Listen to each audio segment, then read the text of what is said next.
നമസ്കാരം. രാജ്യ തലസ്ഥാന നഗരിയായ ദില്ലിയിൽ ഇപ്പോൾ തെരഞ്ഞെടുപ്പ് ചൂടാണ്. ഡൽഹി നിയമസഭാ തെരഞ്ഞെടുപ്പും അതോടൊപ്പം തന്നെ തെരഞ്ഞെടുപ്പിനോടനുബന്ധിച്ചുള്ള വോട്ടെണ്ണലും അടക്കമുള്ള തീയതികൾ തെരഞ്ഞെടുപ്പ് കമ്മീഷൻ ഇപ്പോൾ പ്രഖ്യാപിച്ചു കഴിഞ്ഞിരിക്കുകയാണ്. ഈ സാഹചര്യത്തിൽ ദില്ലിയിൽ അധികാരം പിടിച്ചെടുക്കാനുള്ള പല തന്ത്രങ്ങളും മെനയുകയാണ് ഇപ്പോൾ കേന്ദ്രം ഭരിക്കുന്ന BJP നേതൃത്വം. അതുകൊണ്ട് തന്നെ ഏത് വിധേനയും പിടിച്ചടക്കണമെന്ന ഒറ്റ ലക്ഷ്യം മാത്രമാണ് ഇപ്പോൾ BJPക്ക് മുന്നിലുള്ളത്. ഇതിനുവേണ്ടി എന്ത് നെറികെട്ട രാഷ്ട്രീയ കളിയും BJP കളിക്കുമെന്ന കാര്യത്തിൽ സംശയവുമില്ല. 2020 ഡൽഹി നിയമസഭാ തെരഞ്ഞെടുപ്പിൽ വോട്ടർമാരുടെ ആകെ എണ്ണം 1.47 കോടിയായിരുന്നു. 2014 ലോക്സഭാ തെരഞ്ഞെടുപ്പ് സമയത്താകട്ടെ വോട്ടർമാരുടെ എണ്ണം 1.52 കോടിയായി അത് വർദ്ധിക്കുകയും ചെയ്തു.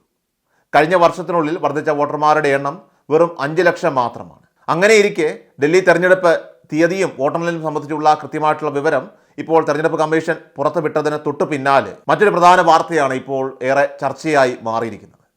നിയമസഭാ തെരഞ്ഞെടുപ്പും ലോക്സഭാ തെരഞ്ഞെടുപ്പും നടന്ന ഈ കാലഘട്ടത്തിൽ വർദ്ധിച്ച വോട്ടർമാരുടെ എണ്ണം അത് 3.25 ലക്ഷമാണ് എന്നതാണ്.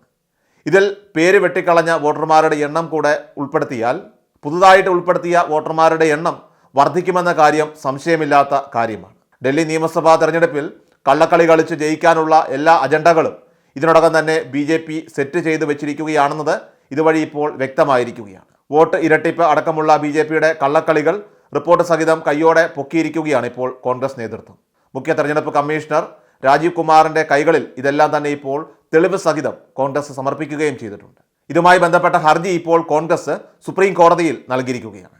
അതുകൊണ്ട് തന്നെ ഒന്നെങ്കിൽ ഡൽഹി തെരഞ്ഞെടുപ്പ് അത് ബഹിഷ്കരിക്കാൻ അല്ലെങ്കിൽ അത് മാറ്റിവെക്കുക എന്ന രീതിയിലേക്കാണ് ഇപ്പോൾ കാര്യങ്ങളെല്ലാം തന്നെ ചെന്നെത്തിയിരിക്കുന്നത്. ഈ തെരഞ്ഞെടുപ്പുമായിട്ട് ബന്ധപ്പെട്ട അസാധാരണമായിട്ടുള്ള നടപടികൾ അത് അന്വേഷിച്ച് കണ്ടെത്തുവാനുള്ള നീക്കങ്ങളെല്ലാം തന്നെ ഇപ്പോൾ ആരംഭിച്ചിരിക്കുകയാണ്. മഹാരാഷ്ട്രയിലെയും ഹരിയാനയിലെയും നിയമസഭാ തെരഞ്ഞെടുപ്പിലും BJP ഇതേ തന്ത്രം തന്നെയാണ് പയറ്റിയത്. എന്നാൽ BJPക്ക് ആകട്ടെ അനുകൂലമായിട്ടുള്ളൊരു സാഹചര്യമായിരുന്നില്ല അന്ന് മഹാരാഷ്ട്രയിലും ഹരിയാനയിലും ഉണ്ടായിരുന്നത് തന്നെ. പക്ഷേ തെരഞ്ഞെടുപ്പ് ഫലം പുറത്തു വന്നപ്പോഴാകട്ടെ BJPക്ക് അവിടെ വമ്പിച്ച വിജയമാണ് ഉണ്ടായത്. ഇതേ കള്ളക്കളികൾ BJP മഹാരാഷ്ട്രയിലും ഹരിയാനയിലും കളിച്ചു എന്നത് തന്നെ ഇപ്പോൾ വ്യക്തമായിരിക്കുകയാണ്. മഹാരാഷ്ട്രയിലെ ലോക്സഭാ തെരഞ്ഞെടുപ്പിൽ 31 സീറ്റുകൾ ലഭിച്ചിരുന്ന മഹാവികാസ് അഘാഡി സഖ്യത്തിന് നിയമസഭാ തെരഞ്ഞെടുപ്പിലാകട്ടെ വൻ പരാജയമാണ് അവിടെ നേരിടേണ്ടി വന്നത്. അവിടെ BJP ജയിച്ചതാകട്ടെ തെരഞ്ഞെടുപ്പ് അട്ടിമറിയിലൂടെ തന്നെയാണെന്നത് വ്യക്തമായതാണ്. ഇതിൻ്റെ തെളിവുകളും നേരത്തെ തന്നെ ചൂണ്ടിക്കാണിക്കപ്പെടുകയും ചെയ്തിട്ടുണ്ട്. ഇതേപോലെ തന്നെ ഹരിയാനയിലും സമാനമായിട്ടുള്ള രീതി തന്നെയാണ് BJP നടത്തിയത്. മഹാരാഷ്ട്രയിലെയും ഹരിയാനയിലെയും തെരഞ്ഞെടുപ്പുകളിൽ നടന്ന അട്ടിമറികളെ കോൺഗ്രസ് മുന്നേ തന്നെ ചൂണ്ടിക്കാണിച്ചതാണ്. എന്നിട്ടും അതിലൊരു വിധത്തിലുമുള്ള നടപടിയും എടുക്കുവാനായിട്ട് മുഖ്യ തെരഞ്ഞെടുപ്പ് കമ്മീഷൻ ഇതുവരെ ശ്രദ്ധിച്ചിട്ടുണ്ട്. എന്നിട്ടും അതിലൊരു വിധത്തിലുമുള്ള നടപടിയും സ്വീകരിക്കാൻ മുഖ്യ തെരഞ്ഞെടുപ്പ് കമ്മീഷൻ ഇതുവരെ ശ്രമിച്ചിട്ടുമില്ല. തെരഞ്ഞെടുപ്പ് കമ്മീഷൻ BJPക്കൊപ്പമെന്ന് തെളിയിക്കുന്നതാണ് ഇതെല്ലാം തന്നെ.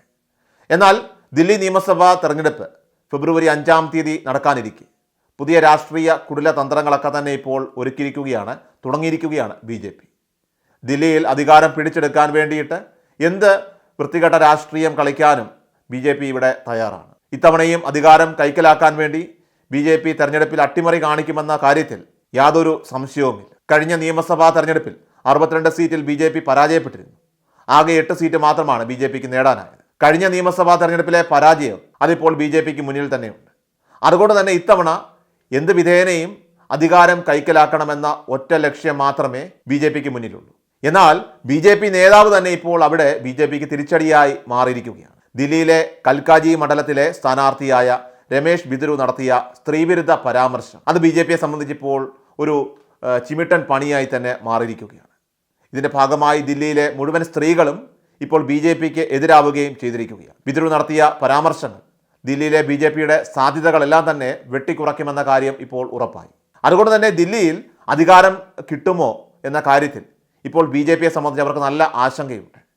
തീർച്ചയായിട്ടും ഈ ഒരു ആശങ്ക അത് തെരഞ്ഞെടുപ്പ് അട്ടിമറിയിലേക്ക് തന്നെയാണ് എത്തിക്കുക എന്ന കാര്യത്തിൽ ലവലേശം സംശയമില്ലാത്ത കാര്യമാണ്. അതുകൊണ്ട് തന്നെ കള്ള വോട്ടിലൂടെ ദില്ലിയിലെ അധികാരം പിടിച്ചെടുക്കാൻ BJP ശ്രമിക്കുക തന്നെ ചെയ്യും. ഇത്തരമൊരു സാഹചര്യത്തിൽ ഹരിയാനയിലും അതോടൊപ്പം തന്നെ മഹാരാഷ്ട്രയിലും നടന്നതുപോലുള്ള അട്ടിമറികൾ അത് ദില്ലിയിലും നടക്കുമെന്ന കാര്യം കോൺഗ്രസ് ഇതിനോടകം തന്നെ ഇപ്പോൾ ചൂണ്ടിക്കാണിച്ചിട്ടുണ്ട്. എന്നാൽ BJPയുടെ തെരഞ്ഞെടുപ്പ് അട്ടിമറികൾക്ക് കൂട്ടുനിൽക്കുന്ന കമ്മീഷൻ ഉള്ളിടത്തോളം കാലം ഇതിലൊന്നും ഒരു മാറ്റവും സംഭവിക്കാൻ പോകുന്നില്ല എന്നതാണ് മറ്റൊരു സത്യവും. എന്തായാലും ഇത്തവണ നിയമസഭാ തെരഞ്ഞെടുപ്പിൽ ശക്തമായിട്ടുള്ള ഒരു ത്രികോണ മത്സരം തന്നെ ഉണ്ടാകുമെന്ന കാര്യം ഇപ്പോൾ വ്യക്തമായിരിക്കുകയാണ്. അതുകൊണ്ടൊക്കെ തന്നെ ഇത്തവണ ദില്ലിയിൽ എന്ത് സംഭവിക്കുമെന്ന് കണ്ടറിയേണ്ടതായിട്ടുണ്ട്. എല്ലാ ദിവസവും. വാർത്തകൾക്കായി സബ്സ്ക്രൈബ് ചെയ്യുക, ഫോളോ ചെയ്യുക. വാർത്തകളുടെ നോട്ടിഫിക്കേഷനായി ബെൽ ഐക്കൺ എനേബിൾ ചെയ്യുക. Please subscribe our channel.